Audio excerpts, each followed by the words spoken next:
Hello students and welcome to this math session. Today we are going to learn how to construct a triangle similar to a given triangle. For that, first we'll have to learn how to divide a line segment in a ratio. Now suppose you have to divide a line segment of length 7 cm in ratio 3:5. तो कैसे करेंगे? सबसे पहले line segment बना लीजिए, उसको name करिए AB. This should be of length 7 cm. Use a scale, draw the line segment. Next step would be to draw a acute angle from point A. नीचे की तरफ एक एक्यूट एंगल बनाएंगे. आप स्केल का यूज करिए, protractor use करने की जरूरत नहीं है. इस रे AX पे अब आपको 8 इक्वल आर्क्स लगानी है.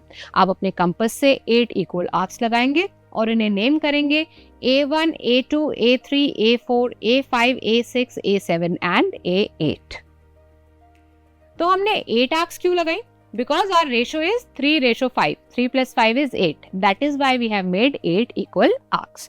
Now, A8 will be joined to point B. A8B को ज्वाइन कर दीजिए. अब इसके बाद आपको क्या करना है?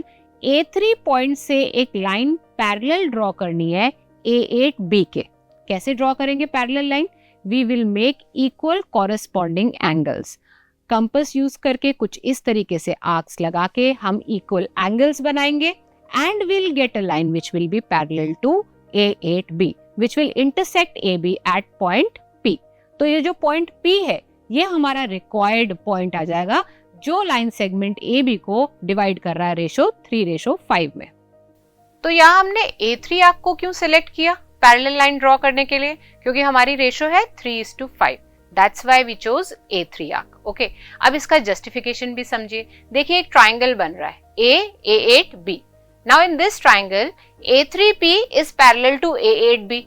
By basic proportionality theorem, हम ये जानते हैं कि अगर एक लाइन पैरेलल हो एक साइड के ट्राइंगल के, तो बाकी दोनों को वो सेम रेशो में डिवाइड करती है. और इस साइड का रेशो हम जानते हैं क्या है? 3:5.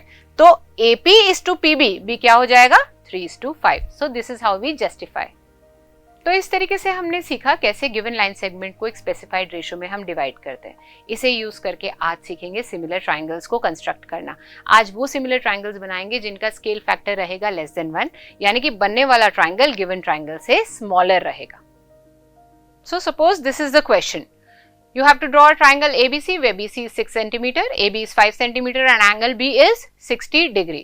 Now you have to construct a triangle with 3/4 of the corresponding sides of triangle ABC. तो सबसे पहले जो भी हमें given information है उससे हम triangle ABC बना लेंगे. कैसे बनाएंगे? BC 6 cm बनाइए. एंगल भी आपको 60 डिग्री बनाना है यूजिंग अ कंपास. वो आपको आता है, पिछली क्लासेस में हमने सीखा हुआ है. तो ये हमारी रे आ गई एक. अब इस रे पे एक आर्क लगाएंगे 5 सेंटीमीटर का. That will be your point A और C को ज्वाइन कर लेंगे. You will get the triangle ABC. So our next task will be to construct a triangle similar to this triangle and 3/4 of it. तो उसके लिए हमें क्या करना है? अभी कुछ देर पहले हमने सीखा कि कैसे एक लाइन सेगमेंट को हम एक रेशो में डिवाइड कर लेते हैं. Our task now would be to divide BC in ratio 3:1. अब 3:1 क्यों? क्योंकि हमें जो सिमिलर ट्राइंगल चाहिए वो 3/4 रेशो का चाहिए. ठीक है, तो सबसे पहले BC को 3:1 में डिवाइड करते हैं. तो B पे एक एक्यूट एंगल बनाएंगे, इसको BX नेम कर दीजिए और इस पे 4 इक्वल आर्क्स लगाएंगे B1, B2, B3 and B4. B4 को आप C से ज्वाइन करेंगे. Now from arc B3 you will make a line parallel to B4C जो कि BC को इंटरसेक्ट करेगी C डैश पे. अब ये C डैश पॉइंट आ गया. अब यहाँ से फिर एक पैरेलल लाइन आपने बनानी है C डैश से parallel to AC. Again equal angles बना के this will be the line which will be parallel to AC और ये जाके A डैश पे इंटरसेक्ट कर रही है. तो A dash C dash is parallel to AC. ये आ गया. Now A dash B C dash is the required triangle which is similar to triangle ABC and 3/4 of it. तो चलिए इसका जस्टिफिकेशन भी समझते हैं. ऑब्जर्व करिए triangles ABC and A dash B C dash.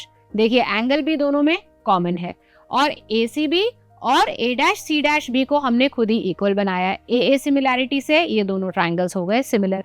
अब BC dash और BC का रेशो देखिए, इट इज 3:4. सिमिलर ट्राइंगल्स के कॉरेस्पॉन्डिंग साइड्स कैसे होते हैं? They are equal in ratio.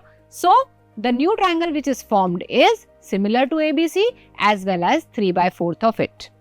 So this is how we'll construct similar triangles. Before I end this session, I'm leaving you with a few practice questions on construction of similar triangles. Do the stepwise construction in your notebooks till we meet in another interesting math session.